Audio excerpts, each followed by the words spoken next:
how's it going, guys? It's Jonathan again.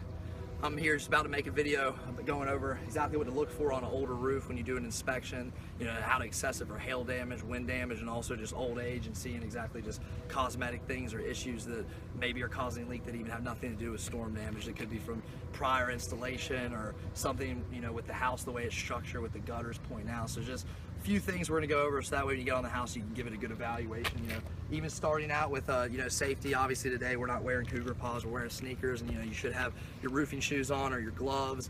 You know, really this is not a steep house, so that's the reason I don't have it on today. But I don't you know, I don't preach to you guys to go do that, but make sure you also have your ladder 6 feet out, so that way when you get back on it, you're not getting on something that's parallel to the house, because then you're going to be running into a scary situation. So this is an old 3-tab roof. You know, I can just look at it. It looks to be about 15, 20 years old. You know, we're in a neighborhood that are all houses built in the 1960s, so probably on their second or third replacement, so that lets you know that any older roof you get on is going to be 10 to 20 years old. So anyways, the first thing you're going to do is look at the front of the roof, where you got up at the front. A lot of the times, if this isn't where the sun hits the roof, it's not going to be the most damaged. The most damaged side of the house is going to be the house where the sun is. That's where the storm's coming in. Storms are directional, usually come from the south, so a lot of times this won't be damaged, or you know, the house that has algae, that'll be the side of the house that's a little bit harder than the side that got beat with sun. So this side is not really as damaged as the other parts, but we still see some stuff like this shingle right here that's just got a black line across it right here. That's called wind damage. So what you would do is you put a W on this shingle. Now you have a wind damage shingle. You want to have 2 to 3 of those on each plane of the house, because that's what they're looking for to approve it. Once you have wind damage, you know, it's so old, we can't repair older roofs, because think about it. If we go to repair this one shingle, I have to tear this shingle up now above it that you see is not coming up, which means if I have to rip it, I now damage the roof, and we have to restore this back to its normal condition. So let's go over here to the other side where actually hail hit. So what you're going to do is take your chalk, go to the power attic fans, and rub it on it.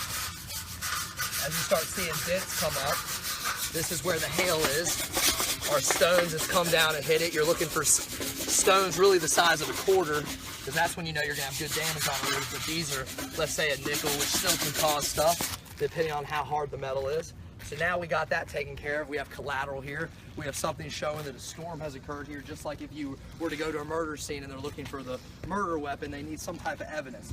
So adjusters want to see, you know, depending on the insurance companies, sometimes even, you know, a couple of hits of hail, but usually they want to see 10 plus hail hits in a 10 by 10 square.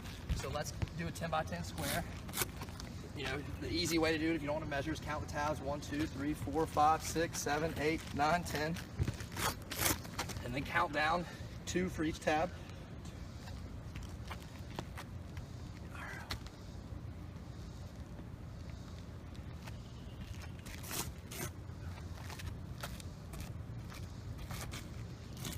Now try to find 10 hits. Just anything you can make a case for, I'd circle, because usually these adjusters are going to be pretty lenient, definitely when you found collateral damage like that.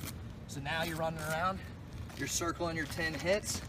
You want to take a picture usually for the homeowner. The homeowner is going to want to see exactly what's on this roof and why you're going to, you know, preach the case of their insurance for approval. You know, you want to make sure you know the difference too between a hail hit as such as this, where you know you can pull up the shingle and feel the back of it and see actually where it's in it, and then the difference between this right here, which is mechanical damage, where you see the fibers have come in. This is just where somebody maybe with their hammer, or when they were installing the roof and it was extra hot, just, you know, scrape some of the asphalt off. That's not actually storm damage. And then, you know, see how many hits we got? 1, 2, 3, 4, 5, 6, 7, 8. So find 2 more. And then, like the adjusters, they put 10 plus. So you know there's 10 plus hail hits on the back side. And usually they're looking for 2 planes of the house that have damage for a full approval. Even